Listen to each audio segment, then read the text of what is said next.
Welcome to 5-Star Weekly. How did it go against the Kitties in the season opener? We recap. And we also preview the 2021 home opener against the Chicago Fire over the weekend. All that and more coming up.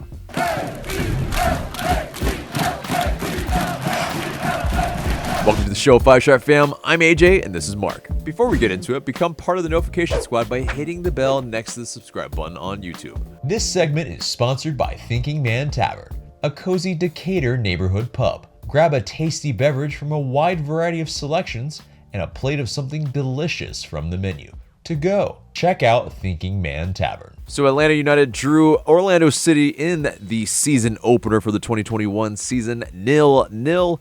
And Atlanta United, they started off with Guzan back between the sticks. Lennon, Robinson, Wonks, and Bello in that back line. Barco, Sosa, and Heineman a little bit more attacking in midfield. And then Mulroney, Moreno, and then Felicia Lopez, up top. And so definitely that kind of 4-3-3 that we've been playing. Of course, system a little bit more fluid than usual for what people expect of Atlanta United in previous years, but definitely, yes. In Gabriel Heinze's system against Orlando City, we, I think looked pretty decent in that build-up, but it's just that that final third that maybe was a little bit lacking. But Marc, let's just get your thoughts first off the top. Yeah, and I'll just kind of repeat what I said on the fan cams after the match, but I felt like especially more in the first half, Atlanta enjoyed territorial, the territorial advantage. I certainly think they kept the ball better. I certainly think they were more in control of the game. I also think you saw what Orlando had set out to do. They were clearly sitting in a medium low block, if you want to call it that. So, but definitely looking to hit Atlanta on the counter. And so it was, I think, from Oscar Pareja's perspective, there's definitely a very tactical setup, a bit cautious, I think. And so I think that set the stage for the game that we saw. In the second half, I do think Orlando got forward a little more. Were able to put Atlanta on the back foot a little bit. But, I mean, at the end of the day, Atlanta had their chances as well. There were one or two chances. I think Brooks Lennon hit the bar with a header. It was overall, I think, a game of few chances. And it kind of comes down to how both teams approach the match. Right. And so, yeah, I mean, fairly even affair for the most part in terms of the number of shots, both 11 shots on target, both were 3. And yeah, no real, even though it had a little bit of a kind of derby atmosphere, just a little bit in terms of the type of fouls that were happening. But yes. No calls from Jair Marufo in terms of any yellows, of course, no reds, and so kind of good maybe in a way that he let everybody play in that sense, but also he let a lot of stuff go that maybe could have been carded on both sides. So either way, if they if they want to play it this way in terms of like the refs, maybe if it's fair on both sides, I'm cool with it. That way there's not early kind of card trouble for a lot of teams. Kind of good with that. Because who wants that? I mean, takes away essentially what would be probably the best players on both sides or any team, and kind of makes that an issue early on. So kind of okay with Marufo being a little reticent. But anyway, in terms of, that first half, a couple of opportunities for each team. But, really nothing to write home about really a lot. It's... just like you were saying, that Lennon miss that was pretty close. Mulroney had a little bit of he cut inside that forced a save. I mean, really, it's I think you want to see a little bit more aggressiveness, maybe possibly shooting from outside a little bit more. Possibly. I mean, it's. I think that there's a lot. There's several reasons why we haven't been creating as many chances so far this season. Certainly, you have to look at the forwards. And, you know, obviously you kind of have to talk about Joseph. Like, he's not there yet. We know that he's really only got 60, 70 minutes in him right now. And so he's clearly rusty. And then in terms of the other, you know, even outside of Joseph, though, I do feel like you have a few question marks if you're looking at that front three, whether you're talking about Jürgen Damm or Morini or Moreno, who's been playing up there. You know, is Barco innate or is Barco going to be forward? Will we see Barco forward going forward? Will we see Eric Lopez? You know, we've certainly seen a lot of Licha Lopez. So, you know, the goals have to come from somewhere. And I think we're going to have to figure that out.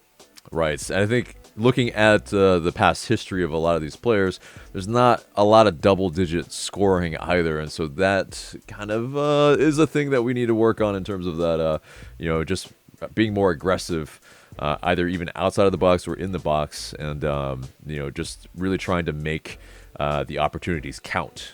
But, yeah, Licha Lopez has probably had to drop deeper than he's liked, maybe, in a sense, you know, to try to connect the lines a little bit for us. But also, yeah, I mean, you know, he's also 38 years old. So, you know, we'll see if that does become a factor.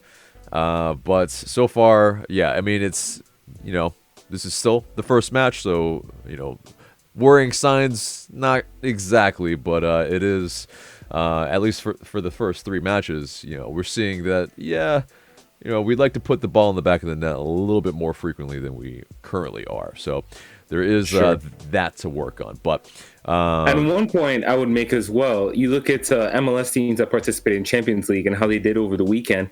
Philadelphia and Columbus played each other to a 0-0 draw. Portland lost 1-0 to Vancouver. And Toronto, the only team that scored of those CCL teams, they lost 4-2 to Montreal. So a little bit of a kind of rough start for pretty much all those CCL teams. Maybe there's a little bit of fatigue in there. Who knows? Yeah. But I just thought that was a curious thing that occurred over the weekend. Definitely, yeah. There's usually some hangover sometimes, especially very early on for clubs that are in Champions League, or, you know, you see that in Europe all the time too. Definitely for Arsenal, there's a hangover from you know, any Europa League action, and then onto the weekend. It's, yeah, usually not the best result. So at least, yes, we did get a result here. But yes, getting into that second half, definitely I think Orlando grew into the match a little bit more, and I think that's what's interesting. You know, you see a little bit of Orlando pretty much kind of playing like a smaller club a little bit in that way, you know, like early on, and then growing into the game. And I think, yes, to be honest, they did have the best chance through Pato when, yeah, he sliced through us a good bit in our box. And we had to have some last-ditch defending to really see him out. But no, he floored some people. Let's not even can't beat around the bush about that, man. Man. You roll the clock back for that move. Indeed, and hopefully, you know, maybe that's his, like, you know, highlight of the season. Hopefully, right, against us. That's. I want to say too, I'm glad that it seems that he's going to be okay in terms of his knee injury. It doesn't appear to be serious, so I'm grateful for that. Yeah, and yeah, anytime there's a Chelsea, you know, former player or something, of course there's he doesn't count. Anyway, a ghost. I know, yeah, exactly. But anyway, so, you know, all in all, though, you know, we still had a couple chances late on. Machop Chol made his MLS and Atlanta United debut. That was awesome to see. And yeah, he was in on goal, and he just missed across from Brooks Lennon. And yeah, Franco Ibarra, he got a shot off late that yeah, was from distance, forced another save from Galice. So, you know, I think we need to take our chances. It's just and they're all, yes, all very young guys too, so, you know, the consistency, I think, is definitely something that we just need to work on anyway. And definitely from younger guys, that's almost always the case, right? But yeah, but Licha Lopez, yes, he does need to maybe also, speaking of rolling back the clock, hopefully rolls back the clock and you know, starts putting in some of the chances for us as well. But I think the key is also getting him closer to the box Yes. and fashioning some chances for him. But because, yeah, just looking at the passing network, I mean, he just has to drop so deep. So the forwards basically are our wingers, and they have to pretty much, do the job. And so far, not so much. Makes sense. Yeah, in terms of Orlando City, they were able to get a few shots off from distance, and I think that's where they do see that Guzan has that weakness from shots from distance. I think that's something that that is wise to do, and we need to test the keeper in all sorts of ways, and I think especially if they're not as sure-handed, that's something that can possibly happen. But Joseph Martinez, when he came on, I think possibly had the best chance. Definitely his XG on his shot was the highest of any player, and was 0.52. And for Atlanta, ours was pretty much marginally higher. We arguably could have, if we were more clinical, won this game against Orlando, who, again, like we've said in the preview last week, are on the up in that sense. They have a lot of continuity within their team, and definitely looked like a formidable challenge. But we still, still growing into our team in that way, looked pretty damn good. But what are your thoughts? Any final thoughts on this match? I think that the chances created will come as the build-up play gets better. I still think there are moments where the build-up play could be quicker, more decisive. I don't think we're seeing a whole lot of like one-touch football quite yet, and I think that'll come with the chemistry. And so I think as the build-up play gets better, the goals should come at least. I like that we've looked solid at the back so far, and I think that's something to build on. So, I'm still optimistic. Even though like I'll continue preaching, it's going to take time. It's not gonna, we're trying to build Rome right now, basically. Right.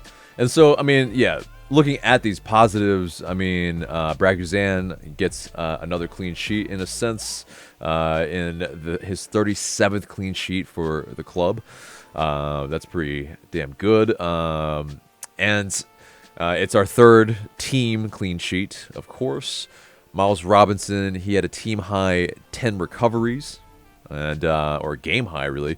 And then Anton Walks, he had a pair of crucial blocks, also including a team high 5 clearances and 3 interceptions. So basically our back line is doing work for sure. Brooks Lennon had 10 crosses, the most he's had for the club, and the second highest of his career. I mean, basically, that back line was pretty much immense. And I think what we were talking about a little bit in, our back line doing such a good job to start the season, it brings some interesting conversation that we touched on in the fan camp, but also get into a little bit later. But Brooks Lennon, I think we need to talk about a little bit here in terms of, Ronald Hernandez pretty much hasn't featured. I mean, and Brooks Lennon, who wasn't really our starting right back last season, is pretty much looking like the man to beat at that position. And what do you think, like in terms of like what is he bringing to the squad that maybe we were missing last year and from that position? And I think you could see he's a feature, I think, definitely on that wide right. He's always available, always wanting to put in a ball into the box. So for me, like you go back to when we first acquired Brooks Lennon, he definitely was a right-sided player. Played some right wing, played some right back, and so he's kind of one of those like tweener kind of players. I don't think he's a full-time winger necessarily, because I don't think he can be that dangerous. But I think at right back, especially in this system where the midfielder drops between the center backs and the fullbacks push forward to provide width, I think Brooks Lennon is perfect for that. I think Definitely his game. The most valuable part of this game is his offensive contributions, especially his crossing. And I've always said that his crossing is at least decent and will only get better, as he gets comfortable. And I think that, yeah, I think it's fair, based on how he's played so far. I think it's fair that he has sort of claimed that position for now, and he's the man to beat. At the end of the day, we do have depth, and that's all well and good. And I'm sure that depth will come in handy as the season goes on. But at the same time, you don't have to fix what's not broken, and Brooks Lennon definitely isn't broken. So I think that I'm happy for him, honestly, to see that he has found his role in this team, and I always felt like in this system in particular he could thrive. Yeah, and he also pops up in some central spots as well throughout matches, and like his chance, and he had a left-footed chance at some point as well, and so it's definitely he's kind of really growing into the team, but also I think in the team mentality. In the post-match quote, he said, "A draw is not good enough for Atlanta United." Really like to see that. And Gabriel Heinze was also asked if this was a good result, and he said, "A good result is a win." So definitely, the mentality I think is right. They are definitely not accepting this as good enough. And last year, maybe this would have been a good enough result, especially since we were 0-2-2 against them in terms of wins, draws, and losses. So, we need to flip this on its head again and, get as many Joseph laughing at Orlando's after the match out there into the memeverse as possible. So it's, something that, hopefully we can build on this. We the other times that we play them, we can get those W's. But yes, next up will be Chicago Fire on Saturday, and then the following match after that, possibly before we film our next 5-Chart Weekly, will be against the Philadelphia Union in the Champions League. So that will be a busy kind of I guess week going forward. But anyway, let's get on into the news, and congrats to Miles Robinson for making the MLS Team of the Week for Week 1. He definitely, like we just mentioned in the match review, that he had team high 10 recoveries. I mean, he was definitely, I think, the man of the match. He he is that safety valve for us in the back, and well deserved for him. And yes, again, the announcement that we are playing Philadelphia Union in the first leg of the CCL quarterfinals on Tuesday. That will be at the Benz, and then the second leg will be at Subaru Park, and that's on May 4th. And both are at 8 p.m. But moving on from that, LA United are the reigning U.S. Open Cup holders, possibly. But just joking, obviously. But maybe you never know. I mean, yeah, that's how we got into the Champions League this year. But anyway, yeah, basically the U.S. Open Cup has announced that the 2021 Cup will be canceled, with a chance of rescheduling later in the year. And that's, it's that 160-year tradition that already ended in 2020. But they had just shortened the teams to 16 last month.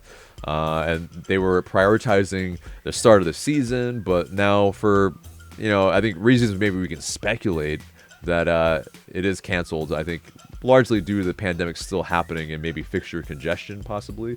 But what do you gather from why they have canceled it?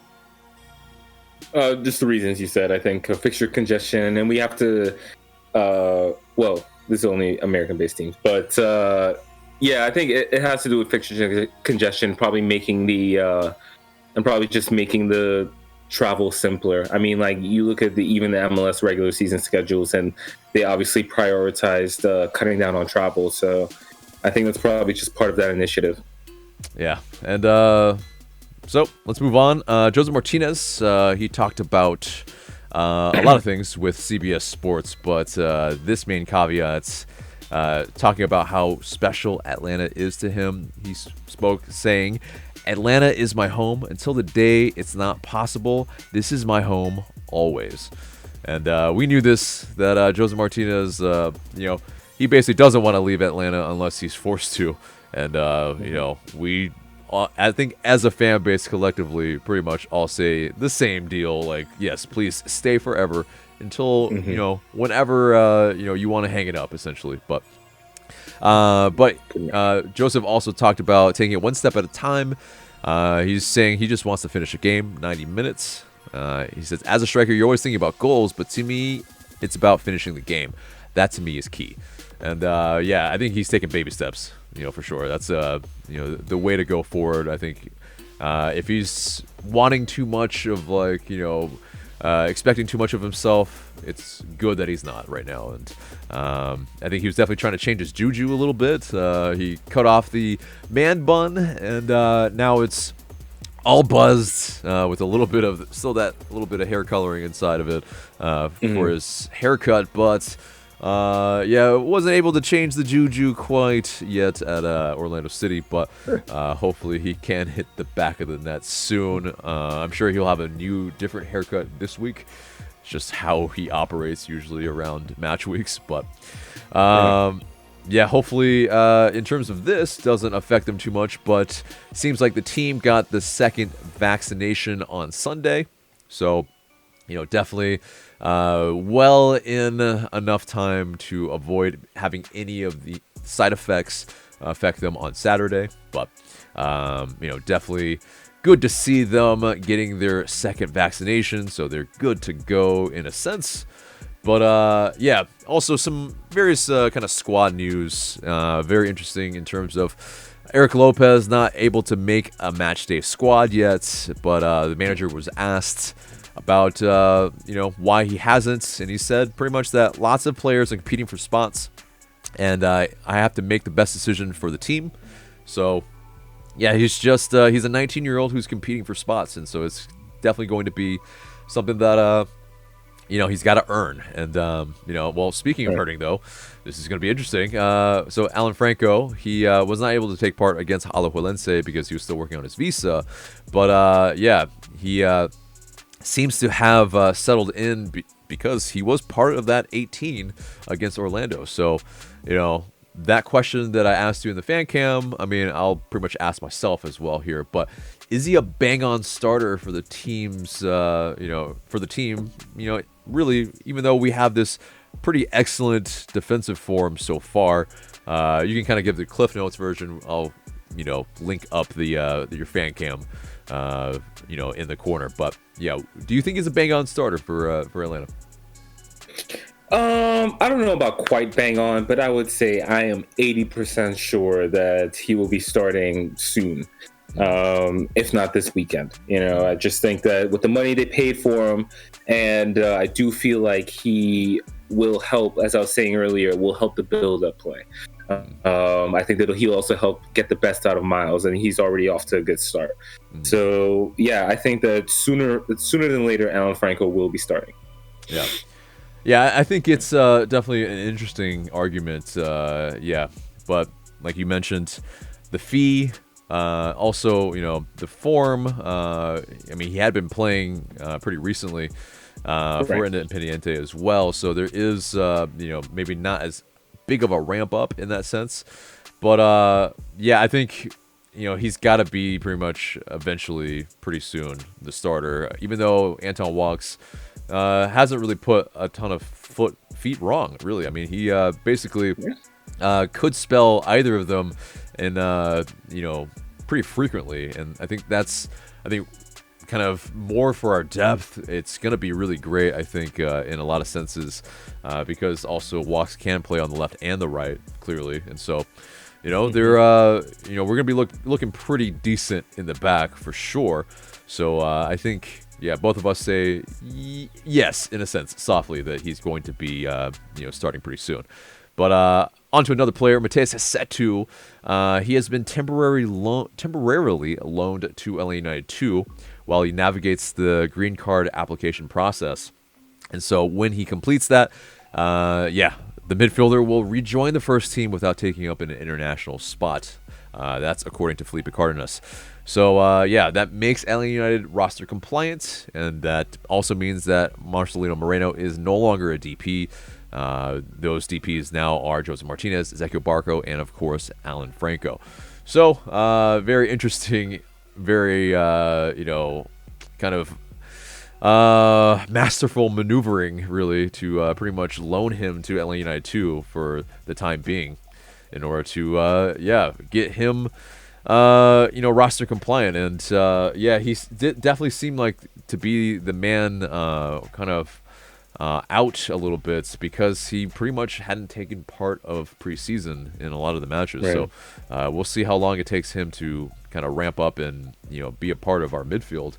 But because right now, currently, we are out 2 midfielders in that sense. So there's a lot of fixtures, and hopefully we can get them, back into the rotation very soon. But also for the match against Orlando City, we also signed Rocco Rios Novo to another short-term agreement. That was because it's an extreme hardship. Because yes, MLS can sign players from their reserve squads and whatnot to these kind of these cases, but because both Ben Lundgaard and Alec Can were both out, with Alec Can with the shoulder and then Lundgaard with the lower body, we needed to, and this won't count apparently towards the 2 that he's already had in CCL and basically any cup games in the future. So that will be having to be done probably until they are healthy, and hopefully they can come back healthy soon. But Rios Novo, I mean, I want to see him in the league too. That'd be interesting, but I don't think he's going to start above Guzan unless something else happens, and hopefully that doesn't. Not yet. Yeah, I don't know if there was any controversy I don't know if there's any discussion, I should say, among the fans about who should start a goalkeeper. But I think that right now you roll with Guzan. It's too soon to make that change, and I think Rios Novo probably needs the time with the 2s anyway. So hopefully he can rejoin the 2s and actually play for them soon. Hopefully the other keepers can get healthy. So exactly, getting him regular minutes, and then hopefully if he shows out on this loan, then maybe we can actually buy him permanently. But we'll have to see. And obviously there's a smaller contingent that are already wanting people to sign, or wanting the team to sign him to a first team contract. We're out of roster spots, so we probably should not do that yet. But anyway, and partially why. Also, we have signed MLS Super Draft pick Josh Bauer, and that was our 2021 Super Draft pick, of course. Center back. We signed him to a 1-year contract with 3 additional option years. And that's so MLS, that's just ridiculous. But anyway, 3 optional years. But he was our first selection in this year's Super Draft, being number 31 overall. But Bocanegra said that he did well during preseason, and then he'll add competition to our pretty much defensive group. So good to see that someone that we drafted is going to be signed, because yes, it is one of those like. The other guy, Aiden McFadden, I don't think has been signed. I don't think was invited to the preseason. So, we'll see if maybe he will take part with Atlanta 2 or something like that later on. We don't know, but we'll be finding out soon, of course. But anyway, let's move on into the match preview against the Chicago Fire. It's on Saturday. It's the 24th at 8 p.m. at the Benz. And so, yes, the Chicago Fire, they finished 11th place in the Eastern Conference last season, a place above us. We were 12th, of course, 23 points and 33 goals for and 39 goals against. For context, we only scored 23 goals. So, it's we were both as dire as each other, but they were just slightly, they edged us in a little bit of that. Not slightly. 10 goals is a lot, actually. But But anyway, so in terms of their key acquisitions from the offseason, Stanislav Ivanov is Their winger, he was signed from Levski Sofia, 21-year-old. He has 5 seasons of professional experience, so pretty impressive there in terms of that type of signing. But he will miss the first half of the season. He's undergoing knee surgery. John Espinoza, he joins Chicago from Ecuadorian side CD Aguas. And he's a defender who most likely will play right back, but he's kind of the latest member of Ecuador's strong 2019 FIFA Under-20 World Cup team to make it to MLS. And also Ignacio Aliseda, another young player. Aliseda is the 3rd DP for Chicago Fire. He was signed during the previous offseason. And the Argentine hasn't really shown a ton. He's shown some flashes. But, he's got to find a little bit more consistency, possibly. But, he had a pretty impressive preseason, apparently. And so he could maybe show out in 2021. Key losses for them. Jordi Mihalovic, definitely their homegrown midfielder. He was traded to CF Montreal this winter. And basically, they might be putting their kind of stocks into Aliseda instead for their creativity. And Mihalovic, he did have 2 goals and 7 assists in 2020. So, pretty good for a young player. And so they will be missing some production there. And of course, CJ Sapong as well. He basically, that veteran forward, has moved on to Nashville SC. So, they had a pretty kind of comprehensive rebuild kind of recently. And then this year, they kind of went through a little bit more of a continuity type of thing, and just being 1 point away from being in the playoffs, they try to pretty much go for a little bit more stability. But it's year number 2 for Raphael Wiki, and so we'll see if they get through to what his ideas and what he wants to do. But definitely last season they got the better of us a little bit. That 2-0 win. Not a spectacular season for us last year, of course, but we are 4-4 against them in terms of wins and losses. So basically, it's pretty much tied up. This is the rubber game for it, but we'll see how we do in this. Of course, basically, I think at home we usually play them well, and then away we play them as poor as possible. Oh man, how it goes. Yep. But kind of last season notwithstanding a little bit. But yes, the center referee will be Alan Chapman in this match. Of course, we drew our last match, won the previous 2. They drew the previous one against the New England Revolution 2-2. They had some pretty delicious looking goals, to be honest. I'm gonna give them props that there was a nice Tiki Taka goal that they really did some business on, sliced open the Revolution for sure. Absolutely. And they came flying out of the blocks. I mean, they scored their first goal in the 5th minute, second goal in the 11th minute. As you said, some nice Tiki Taka. On the first goal, you saw the right back getting forward, playing a one-touch pass across the box for a tap in, and then the second goal, again some nice interplay on the left. They switched the ball over to the right side of the penalty area, and then Stojanovic making that run from midfield and finishes. And so it looks like for a second it looked like they were going to run New England off the field, but New England tied the game within 10 minutes, and so. That may be a summary of what to expect from Chicago, a team that's going to be aggressive and going to want to get forward and get on the ball, but also a team that's going to give up chances. Right, and that's hopefully what we can do. But yes, getting into their players to watch, forward Robert Baric, who earned the man of the match honors in this match against the Revolution. He already notched his first goal and his first assist of the season. He last season led the team with 12 goals, 6 of which were scored at Soldier Field. So he's keeping it pretty even home and away. But he's pretty much been as advertised, kind of that plug-and-play center forward who's going to get them goals. And so hopefully, we don't really allow him to do that because 12 goals in 23 games, pretty good return. I would say that's for most teams, that's pretty freaking decent. That's one every other game essentially, more than one every other game. But another player to watch is midfielder Gaston Jimenez. He's an Argentine defensive midfielder, and pretty much kind of the foundational piece in their squad. He dictates possession for them, and he shields the back line. Yeah, solid number 6.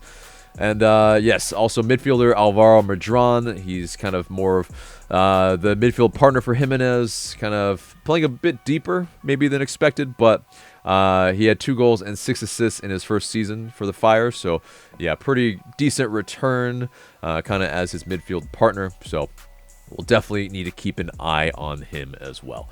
But of course, for Atlanta, go ahead, Mark. Who are guys that maybe the Fire fans, if they're tuning in, should look out for? So you may have heard of Joseph Martinez. He, as we said before, he's working his way back, and so. But I think as long as he's on the field as an opponent, you're definitely gonna keep your eye on him. I think Barco is gonna be leaned on for creating chances and possibly even scoring. As we mentioned. Right now, Atlanta is sort of hurting for goals a little bit, so maybe Barco is that guy who needs to step up and create and score chances for the team. Sosa, speaking of as good as advertised, man. I mean, he's been so solid at the back, or at the bottom, at the base of the midfield, recovering possession, really dictating things. And so, as I said in our preview, like as long as he's healthy, I expect him to play this season. And Moreno, Moreno's been moved around a bit. He's played right wing, he's played left wing. Of course, last season he was more of an 8. It'll be curious to see, if he is in the lineup where he plays, because at the end of the day, he was one of our DP players. He is a player who will look to progress the ball at his best, at least from what we've seen. And so, maybe the key to Atlanta finding their form is through Moreno. But I would say definitely those 4 players probably are the standout players for any team scouting Atlanta. Yeah, and of course Miles Robinson. He's the guy that most teams are gonna try to get past, and well, good luck, because basically he is our definitely rock in the back. But in terms of injuries and availability, seemingly Chicago is completely fine. So great for them. But for us, Mo Adams with the hernia surgery, he's still recovering. He's still out. Alec Can and Ben Lundgaard, as previously mentioned, with their shoulder and lower body injuries, are out, and Mateus Susetu is no longer part of the first team at the moment, so he will not take part either. But getting into the opponent's previous 11, basically they went with Shuttleworth, Sekulic, Kapelov, Calvo, and Bornstein in the back, Medran, Jimenez, and Frankowski, and Stojanovic, and Offer in the midfield, and then forward being Baric. So definitely, the players that we mentioned before in terms of that, I think the players that, to watch, but in terms of their shape, they definitely, they have some players that like to get forward, and they definitely, will be pretty much playing through Baric, definitely. So, it's one of those, we will have to make sure very early that they cannot play the tiki-taka through us. And so basically making sure we press them high and, basically disrupt the play as quickly as possible. So they cannot get a full head of steam. But that gets us to our predicted starting 11. And yes, let's get through the 6 together. Go ahead and say your keeper and back line, Mark. Yeah, so of course my keeper is going to be Guzan. He retains his spot on the back line. I've got Lennon, Robinson. I think Alan Franco makes his debut this weekend from the start, and Bello. The back line's been so strong, so reliable. And as I said, I believe that Franco probably needs to play. So Yeah, and so yeah, with that match on Tuesday against Philadelphia Union, I think yeah, we probably will see some rotation. I don't think we would rotate against such a strong side against Philadelphia Union, and so maybe the the sides that we saw early on are the kind of strongest sides that maybe Gabriel Heinze thinks, and basically this would be the rotation match a little bit. So I have yes, Guzan between the sticks, but Hernandez kind of coming in for Brooks Lennon, give him a little bit of a breather, and then maybe they can sub each other out if Hernandez isn't fully match fit. But yes, Robinson as well, and Franco for me also gets the nod. Walks doesn't deserve to be dropped whatsoever, but it's just tough. Like, you want to start working in Alan Franco, and I think this is the match to do it for sure. But, Absolutely, yeah. Bello for me as well here. Although Ambrose could spell him a little bit in this match. Finally, I mean, I think Bello has played 90 for a good bit of them, and so it is something that we maybe look to do. But getting into the midfields, I think that's what's interesting, because it was Hyman, Sosa, and Barco against Orlando City. What do you think it's going to be for Chicago Fire? So I think it's going to be Sosa. I think Ibarra returns, and we've seen a lot of Hyman early on, and so I think that he will retain his spot, sort of being that eight, sort of being that midfielder who's tasked with getting in the box. That could be a source of goals and assists as well as we search for a goal scorer. So, Sosa, Ibarra, Hyman. Yeah, and that's a great shout. Because definitely in the search for goals and people and players on the team that are clinical, Hyman. Yeah, I mean, I think when he gets into the box, he has shown some ability for sure. And so, but for me, I think because he also, started last match, I feel like Ibarra is needed a little bit more to really break up the play. I think he will, in this rotation bit, be the starter there over Hyman, and the rest of that midfield is the same in Sosa and Barco. But let's get into the forward line then. Who do you got? So Mulroney is also another player that's been getting some chances. So I think he'll actually start at right wing, being that inverted winger. I think this is a good match to start Joseph. Let him get another 60, maybe 70, maybe 80 minutes. But I think this is a case where you start him, especially since he didn't start last week. And Barco, I think, comes in at left wing. Obviously, Barco, the way he plays, he's gonna drift a bit. But in terms of being a forward, I think that Barco will be one of those forwards. So Mulroney, Joseph, and Barco for my forward line.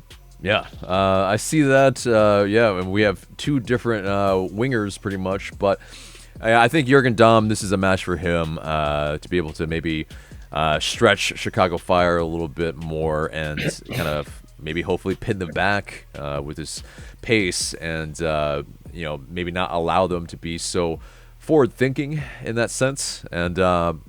And so he won't be also, I think there's been an issue of some space as well. We really need kind of that outlets and some width at times. And so maybe Jurgen Damm can be that for us. And Moreno on the left for me. I think, he'll offer that tracking back that will also help back, Barco as well as, some of our midfield. So, we'll still have some outlets in Dom and Joseph. We'll have some players that we can still hurt Chicago Fire indeed. But I have Joseph up top, and spoiler. But basically, I think this is that type of perfect match for him to get a longer run outs. It essentially has been a kind of swap of either Licha Lopez or Joseph Martinez for each match essentially anyway. And I think this is a perfect one to kind of get him more integrated, some longer minutes. I don't know about 80 minutes, but maybe a good 70 would be pretty decent for Joseph here. But maybe some second half subs for Barco for Chol, because Barco's been playing a good number of minutes. And then, of course, Licha for Joseph, of course. But let's get into terms of sorry, go ahead. Just real quick. In terms of potential subs, I hope Eric Lopez makes the bench, because I think that we could possibly use Eric Lopez's spark. Especially as, again, we are searching for goals. he seems to be a player that can help provide that. So I would like to see some minutes for Eric Lopez this weekend. Yeah, hopefully. So I agree. It's definitely one of those where it's up to Hainsey, of course, that, yeah, it just doesn't seem like so far he's proven to, to Hainsey that he could be part of the squad for some reason, but early days yet. Anyway, but so let's get into what we'd like to see the team do in this match. I think, of course, number one, be clinical. We've gotten our chances in front of goal, and we need to put them away. We need to watch out for those runs in behind and for the quick, incisive play that they've shown so far. And so, yeah, we definitely need to just get ahead of that. And obviously, that's difficult to defend anyway. But, basically just try to crowd their spaces as much as we can so they cannot do that. But basically, yeah, press them and counter-press them as we normally would. But anything you want to add in terms of what you want to see? One thing I would like to see Atlanta United do is really win that territorial battle. We saw Chicago, versus New England. Chicago had about 50% possession. They had about 20 shots. And so, they were very eager to get forward, and wanting to get on the ball. But at the same time, they gave up chances. They gave up 13 shots. New England hit the bar in the final minutes. And one thing, too, the first goal came off a corner. New England's first goal, rather, came off a corner. Their second goal came off a throw-in. And that chance in the end I mentioned where they hit the bar also came off a corner. So that's something that I think Atlanta United need to consider that may be a potential weakness for this team. But definitely in general, just make Chicago defend for long stretches of time. Really keep the ball away from them. Really pin them back. And I think if Atlanta do that successfully, they will get their chances. I like that. And so, yes, let's get into our score prediction then. What do you got, Marc? Feeling a little optimistic. I'm going to say 3-1. It seems like Chicago wants to play a more open style of play. Now, will they approach Atlanta different, especially being away from home this upcoming weekend? Maybe, possibly. But based on what we saw week one, I think that this is going to be an exciting game, and I think Atlanta United will come out on top. Yeah, I definitely like that. I would love that to happen. I'm a little bit more reticent to call it a dub, but I have it as a 2-2 draw. Definitely a lot of goals still, but I think going in line with kind of how our scoring form has been, 2 goals is optimistic maybe right now as well, but hopefully the floodgates open and we start to I think start to show our potential a little bit, but and maybe a little bit maybe with a false bravado, possibly if Chicago goes on their kind of 2-0 win they had against us last season. They're thinking, we might be a little bit, of a, easy opponent, maybe, possibly, and we'll just kind of hopefully do your score line and blow them out a little, and that'll be good. I think, I would totally except if it was a 4-0 and a and a clean sheet or something like that. That'd be wonderful to start getting us into some confidence. But anyway, that wraps it up for the match preview and gets us to our question of the day. And our question of the day, because it's absolutely trending all over the world right now, but what if a Super League was started in North America? What would your thoughts be, guys? Let us know in the comments below. Obviously, it's a big thing of contention right now in Europe with the European Super League. But yeah, would you want to see it? Would you, accept this happening in North America? Is it kind of already being alluded to with, kind of the merger talks between MLS and Liga MX? It seems like, between that and League Cup, I mean, it seems like that's what they want anyway, so we might see it sooner than later. Indeed. But let us know in the comments below, and, we're looking forward to seeing what you have to say. But, guys, that's it for us today. Remember to like, share, comment, subscribe. For Marc, I'm AJ. Thank you so much for watching.